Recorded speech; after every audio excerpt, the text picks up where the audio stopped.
Aquí, bueno, empezamos con un análisis conceptual y consideré yo importante también traerlo a colación porque hemos visto que en la práctica forense sí existe, digamos, esa duda de cuál es la denominación correcta. Medidas cautelares, providencias cautelares, algunos le llaman nada más medidas provisionales, etc.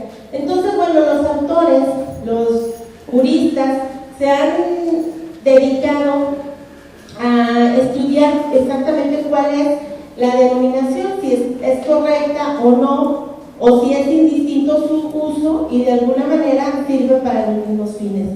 Entonces, aquí tenemos que Carmeluti les llamó proveimientos cautelares. Llovenda les llama medidas de conservación o cautelares. Podetti, providencias de naturaleza cautelares, y de la Plaza, medidas provisionales de cautela. Todos esos nombres tienen las medidas cautelares. Payares, a su vez, les llaman medidas preventivas o de seguridad. Ahorita voy a ir explicando cada una de ellas. Calamandrei, providencias cautelares o precautorias. Entonces, bueno, medida, ¿qué significa? Medida, y aquí es donde ya empieza la importancia de las medidas cautelares, es disposición y prevención, ¿sí? Las medidas cautelares no tienen una vida per se, no tienen una vida en sí mismas, ellas dependen del desarrollo del proceso. Sin embargo, es una prevención para lo que les explicaba yo hace unos momentos. ¿Para qué? Para evitar que el proceso no se culmine adecuadamente, para evitar que el culpable, digamos, se sustraiga de la acción de la justicia o que no se cumpla con la condena y quede todo en el ámbito de la ilusión. Entonces, por eso es correcto cuando se les llama medidas. ¿Por qué? Porque estamos hablando de un elemento esencial que es la prevención. A su vez, la providencia significa disposición anticipada para el logro de un fin, ¿sí? Es decir, como un puente para lograr algo en específico. Y bueno, cautelar significa precaver. Precautorio, a su vez, es un adjetivo cuyo significado es el que precave o sirve de precaución. En esa tesitura podemos decir que los dos usos indistintos son correctos, siempre y cuando atendamos a la naturaleza de la medida. Yo estoy previniendo, estoy buscando un fin, o sea, la medida no la impongo nada más por imponerla, como ahorita, como en el sistema tradicional. Todos estos delitos son, te guste o no te guste, de detención preventiva. Oye, pero este es el robo de un rastrillo, lo estamos viendo, ¿no? En los medios, lo vemos todos los días. Pues el legislador dijo que era grave y pues hace como quiera. Es grave y no tiene solución. Entonces, esta es una de las grandes diferencias que nos están ofreciendo ahora las medidas cautelares en el nuevo sistema, de tal manera que ambos vocablos, medida y cautelar, son correctos. Y bueno, ya en cuanto al concepto de medida cautelar, Piero Calamandrei nos habla que es la anticipación provisoria de ciertos efectos de la providencia definitiva. Aquí en el concepto podemos destacar varias cuestiones. Primero, nos estamos anticipando, estamos tomando, como quien dice, ventaja para que en nuestro fin, que es la obtención de una condena, o bien la obtención de una salida alterna, una solución de conflicto por una salida alterna, llegue a buen éxito, ¿verdad? Entonces, nos estamos anticipando a la providencia definitiva. ¿Por qué? Porque si yo desde ahorita estoy tomando todas las medidas tendientes a que se asegure tanto el pago de la reparación del daño o que se obtenga la restitución de la cosa o las indemnizaciones y al final voy a lograr que esta medida me va a garantizar que la sentencia sea eficazmente cumplida. De ahí la importancia de la providencia definitiva en relación a la medida cautelar. Y bueno, encaminado a prevenir el daño que se pudiera derivar del resultado de la misma. Yo creo que todos como abogados lo hemos oído, ¿verdad? A mí no me interesa que el hombre esté ahí preso, si yo lo que quiero es que me pague mi dinero, yo lo que quiero es recuperar mi casa, yo lo que quiero es que me pague el cheque motivo de fraude, etc. Y habrá, al contrario, si habrá quien, no me interesa que me pague, yo quiero que esté adentro y que él pague las consecuencias de sus actos. Bueno, pues aquí está la evolución de las medidas ahora en el nuevo sistema. Ya no vamos a utilizar las medidas ni como venganza, ni como coacción para que me pague.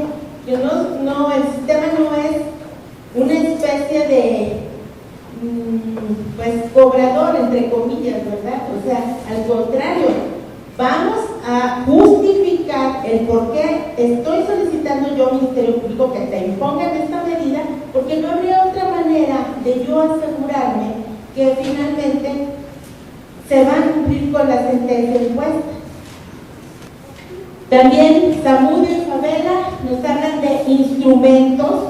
Esta es otra de las características relevantes, instrumentos que pueden decretar por parte del juzgador a solicitud de las partes o de oficio, obviamente las medidas cautelares oficiosas, para conservar la materia del litigio, para evitar un grave o irreparable daño a las partes o a la sociedad con el motivo de la tramitación del proceso. Una vez que ya nos dimos una idea cuál es la naturaleza desde su misma definición de las medidas cautelares, bueno, pues es importante analizar cuál es el objeto, porque si no, como les decía hace un momento, yo voy a estar alegando por alegar, ay, pues yo soy fiscal y ya, yo voy a ir por la medida más grave. Es que ya no es así, porque si tú vas por la medida más grave nada más por sistema, nada más por dogma o por, no sé, por línea o como le quieras llamar, y sabes de antemano que no procede o que no tienes argumentos, no tienes pruebas para defender una medida cautelar, pues vas a perder, ¿verdad?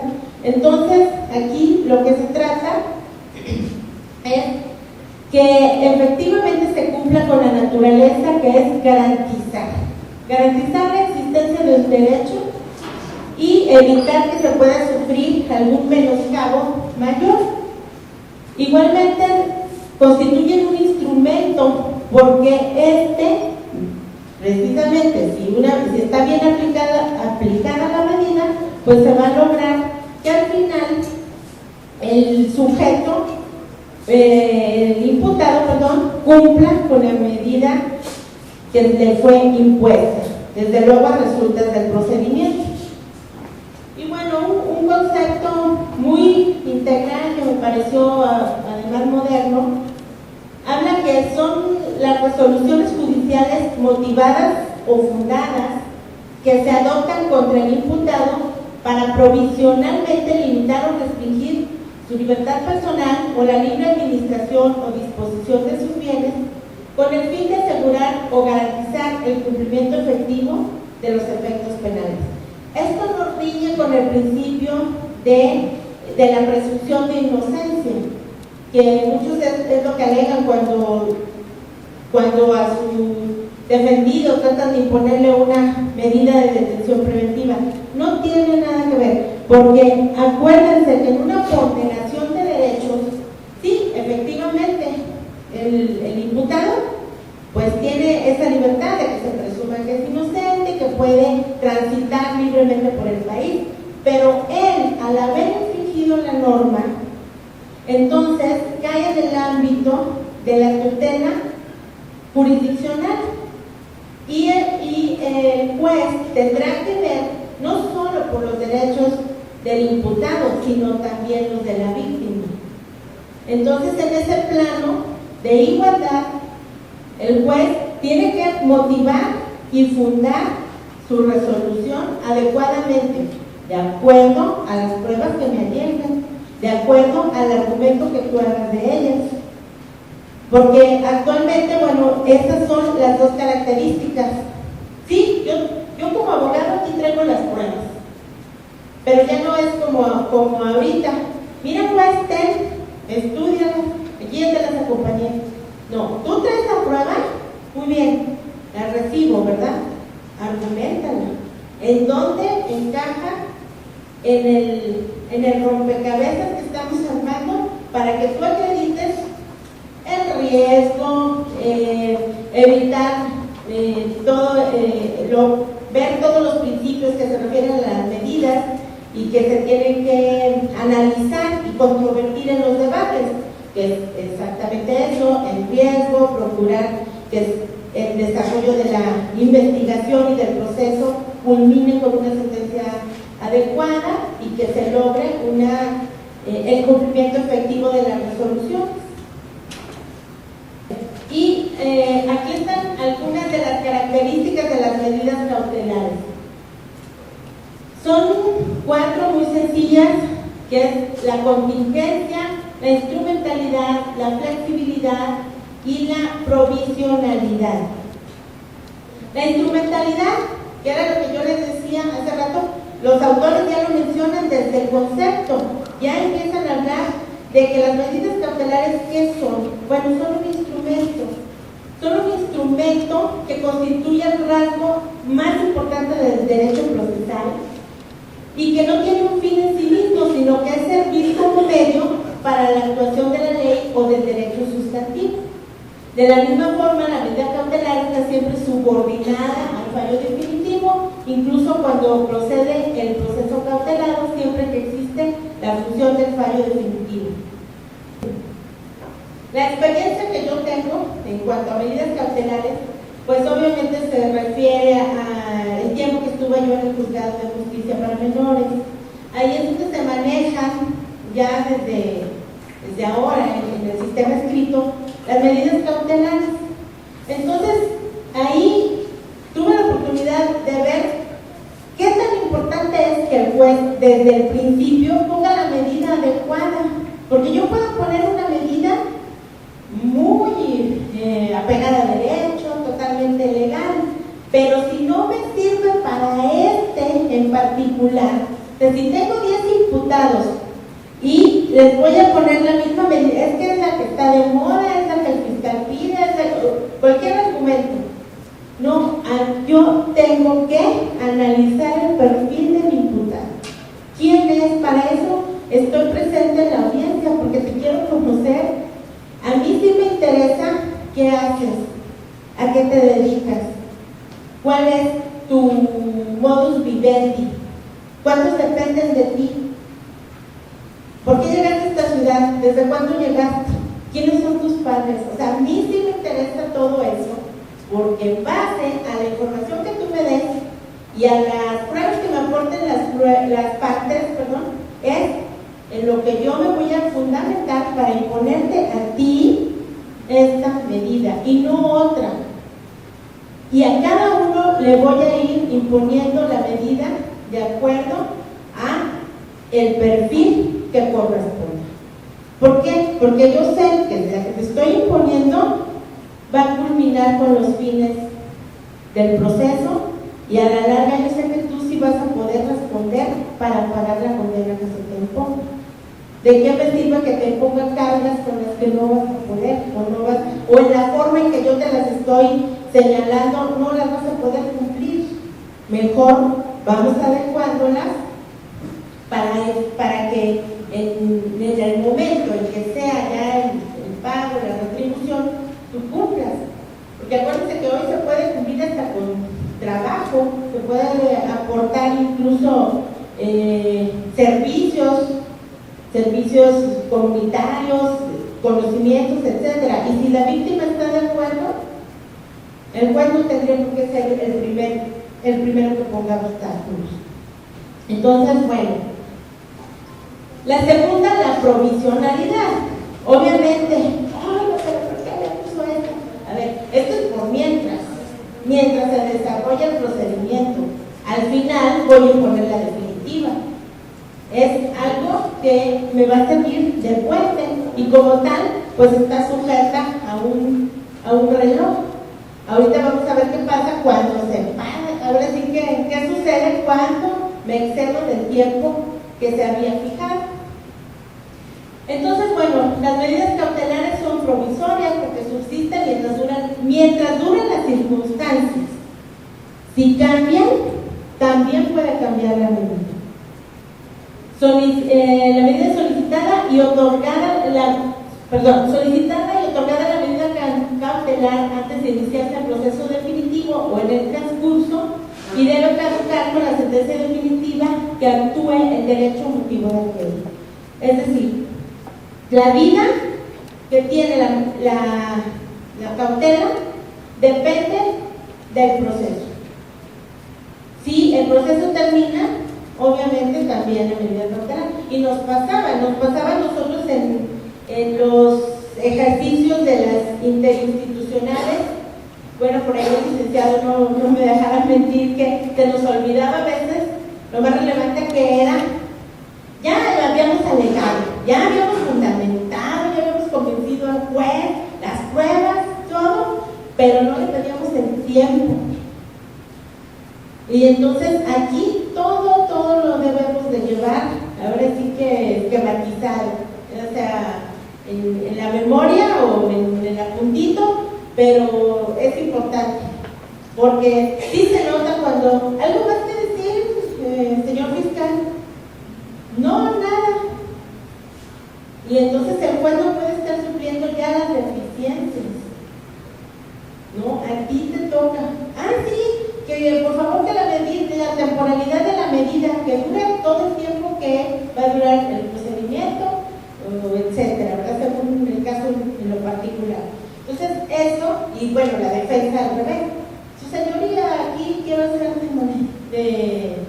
en manifestación, quiero poner en evidencia que el fiscal no está solicitando ninguna temporalidad para la medida. ¿Qué le dices? Pues es cierto, le asiste la razón, me empató sus argumentos. Entonces, pues todo hay que traerlo aquí o apuntadito, ¿verdad? La flexibilidad pues, también se conoce como la mutabilidad y consiste en el hecho que las medidas cautelares pueden ser variadas a pedido del demandante o titular de la medida o sustituidas a solicitud del afectado. Claro, cuando no se trata de la medida de detención preventiva, porque bueno, en estos casos pues no habría opción hasta en tanto no concluya el procedimiento, pero tratándose de las otras medidas, si cambian las circunstancias, cambiaron las circunstancias personales, pueden ser sustituidas, siempre y cuando no afecte todo esto que les he estado mencionando, el desarrollo del proceso, que se garantice una sentencia, el cumplimiento de una sentencia eficaz.